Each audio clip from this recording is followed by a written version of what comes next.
Hi, my name is Jean, and this is my first entry in my video journal. Today is April 17th, 2020, and we are, who knows where we are in the midst of this COVID-19 pandemic, but we here in Washington State have been dealing with it for about 3 months now.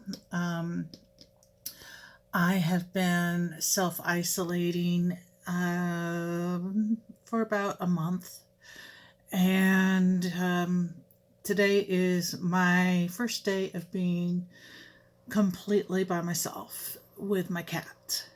And that's simply because this is a tale of a close knit family that is trying to go through this long distance. Back March 11th, my in-laws who live in Kissimmee, Florida, they went to a Mahjong game in their retirement community, and shortly after that they started developing symptoms. Here in Washington, we had already started becoming very careful and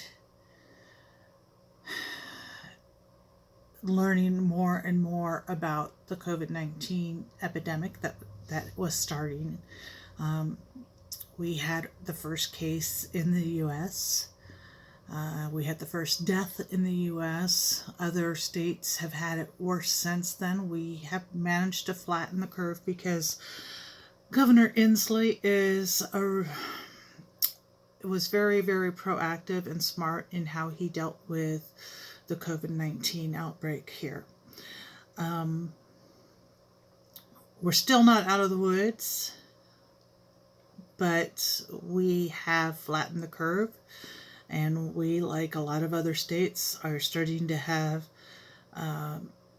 protests from people who want the stay-at-home guidelines removed, which is just idiotic. But anyway, so they had that. They started developing symptoms. My mother-in-law started running a high fever, and her name is Bono. And she started running a high fever, and every day my husband would call her and ask her what her temperature was and how she was feeling. And she had one day where the fever broke, and then it came back the next. And then on March 24th, we learned that my father-in-law was also suffering from symptoms and a fever. And his name is Bob. And Bono had been diagnosed with pneumonia, and Bob was to go to the doctor the next day to get a chest x-ray to see if he also had pneumonia. We also discovered that he had been so weak that he had to have friends go and pick up prescriptions for him and drop them off at the house. So the next day he was feeling a little bit better. He had more energy, and they went to the doctor and were told to go to the emergency room. He did have pneumonia. And so this is March 25th. And they went to the emergency room, and my husband received a text saying that they were in the emergency room and they were being admitted. Both my in-laws ended up sedated and on a ventilator. Thank goodness it was still early in Florida and the hospital had ventilators for them.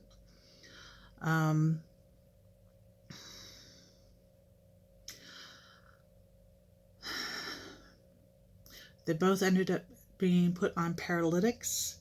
Bono was put on a paralytic because she was fighting the intubation of the ventilator. So, and then later on, Bob was put on a paralytic for just so that he was resting better. On March 25th, they went in. On March 30th, we were notified that Bono passed.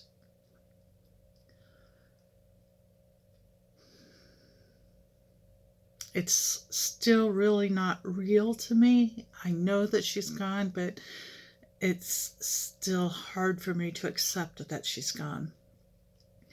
Every day we get on a video chat with Bob's sister, Terry, in New York, and Bono's sister, Ronnie, also she's in New York State, and Terry is in New York City.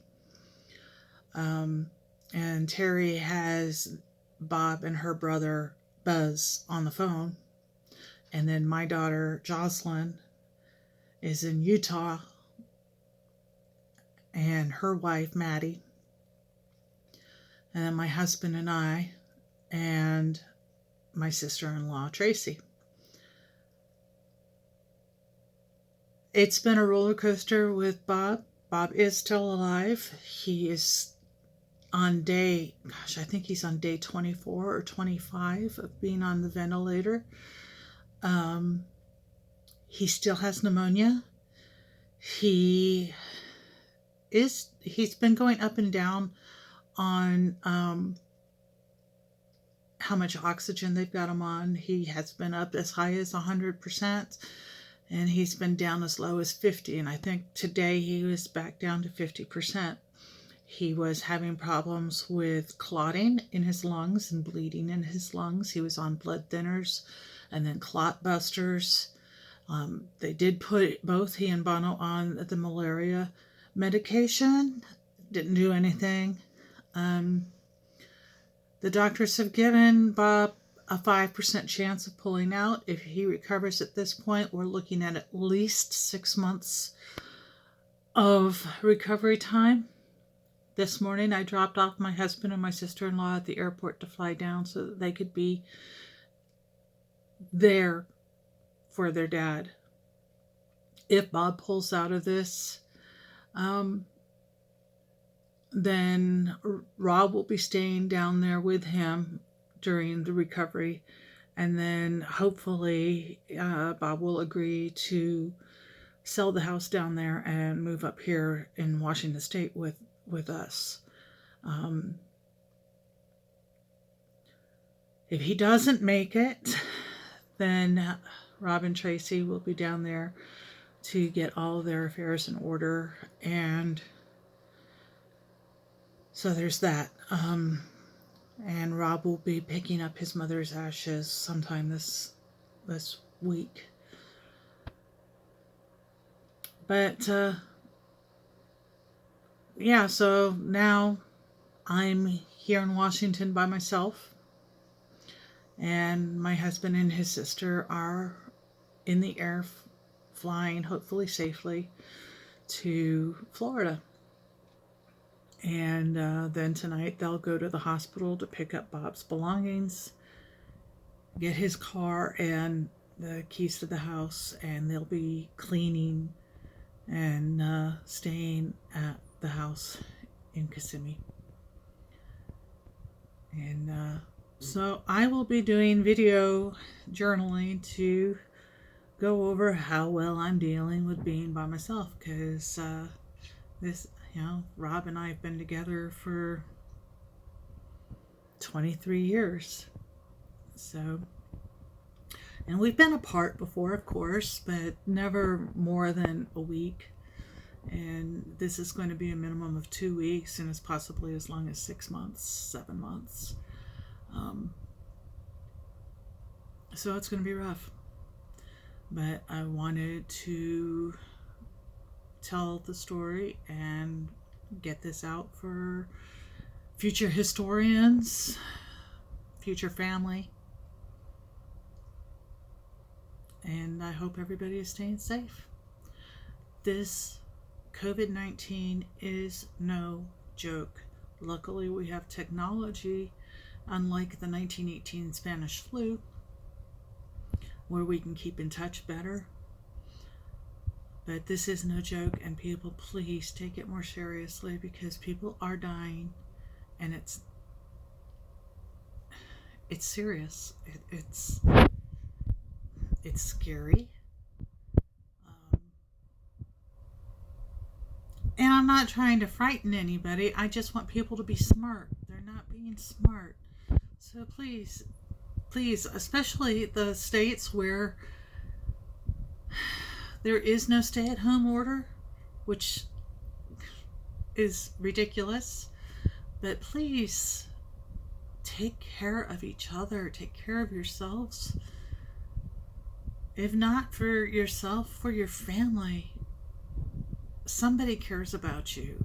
Don't take that for granted. Stay safe, stay well. You're loved, you're seen. Take care.